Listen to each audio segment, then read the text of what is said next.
There have been 2 Greek jurisdictions, 3 and more Russian jurisdictions, 2 Serbian jurisdictions, then 1 Serbian jurisdiction, then 2 Serbian jurisdictions again. All of these things have once you get the ball rolling, it's very hard to stop.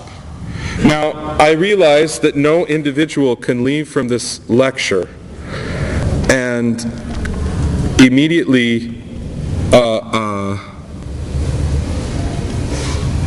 change the way Orthodoxy in America operates. But you can change the way that you think. You can change the way that you approach things.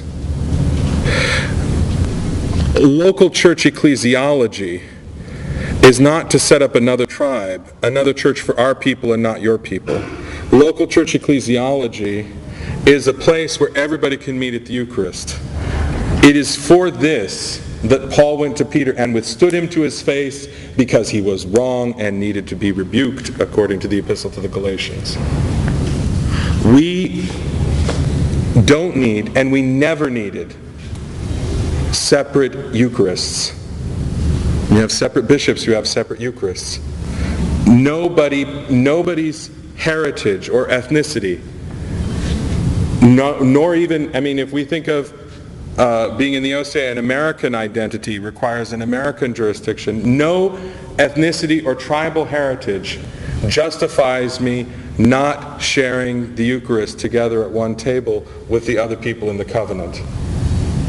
If every sign of the old covenant didn't justify that in Antioch with Peter, then none of our heritages, and let every one of us put whatever heritage we like it to associate with first, let none of our heritages keep us from viewing our fellow Orthodox Christians as one in the covenant. And if we are in a position to build in some way our local Orthodox communities, we must view them as inclusive, welcoming everybody who embraces Jesus as Lord in the Orthodox manner. There is no other way. We don't need to be exclusively anything. We don't need to try to invent an American Orthodoxy.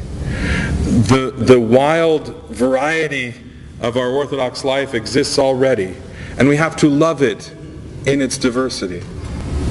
We have to love each other even though we don't do things the same, even though we annoy each other with our different practices. We have to love each other and confess Jesus Christ together and share together. I would like to say, by the way, there is nothing essentially wrong. There's nothing essentially wrong with a parish forming that ministers to specific linguistic needs in the community. And everybody does this, not just Orthodox. And we here in LA, there are Taiwanese Baptists and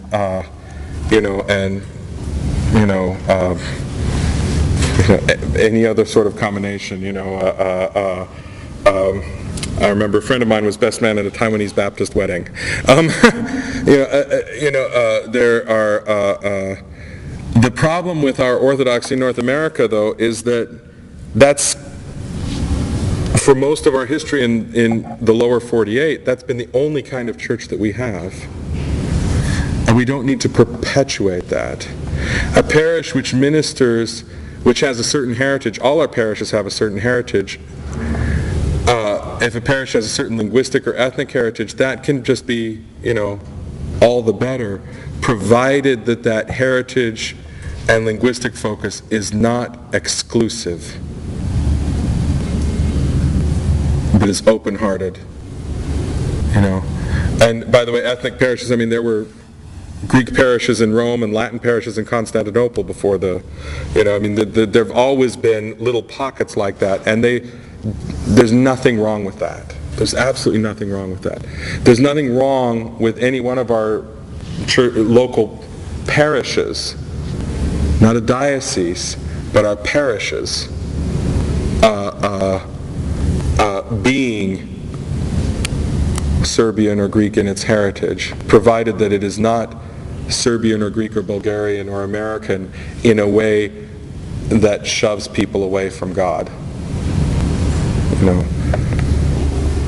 We have to, inasmuch as in us lies, live out the covenant, and we have to be impatient for this. I am going to follow Paul's example and be a little bit withstanding somebody. One of our esteemed hierarchs at the Episcopal Assembly said that, well, Orthodox unity is now and not yet, just like Orthodox eschatology. And I want to tell you, no. Orthodox unity, the sign that people come from Babylon and Egypt and Ethiopia to Jerusalem to study Torah, is the sign that eschatology has begun. It's the now of Orthodox eschatology. The fact that we all gather together and celebrate the Eucharist together as one covenant people is the now part, not the not yet. It's the now of Orthodox eschatology. It is one of the signs that the Apostle Paul and the New Testament point to show us that we are the new people of God. And we can't shrink back from that. We cannot shrink back from that.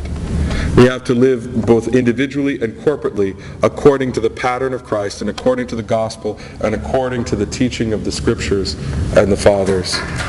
And we have to just live that out. It's not some sort of arcane, canonical, well, do we really have to do that? There are lots of canons that are obscure about Orthodox unity. Orthodox unity is essential to the essay of the Church.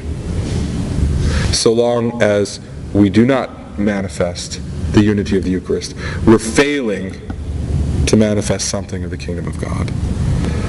All of us, and nobody here can immediately wave our wands over the situation and change it, but all of us, it is incumbent upon us to embrace and follow the whole package, the whole covenant package. A covenant is a package.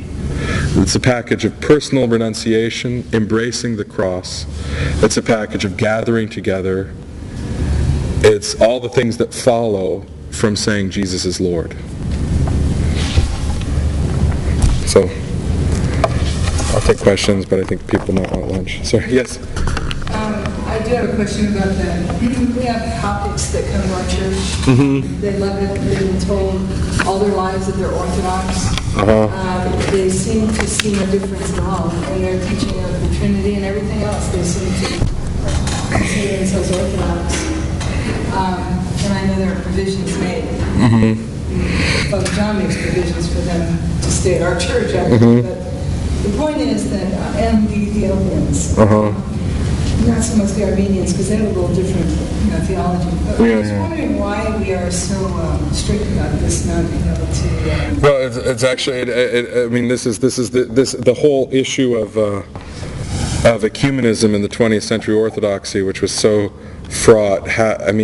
And all sorts of questions about whether we do or do not recognize any baptisms whatsoever outside of the Orthodox Church and so on.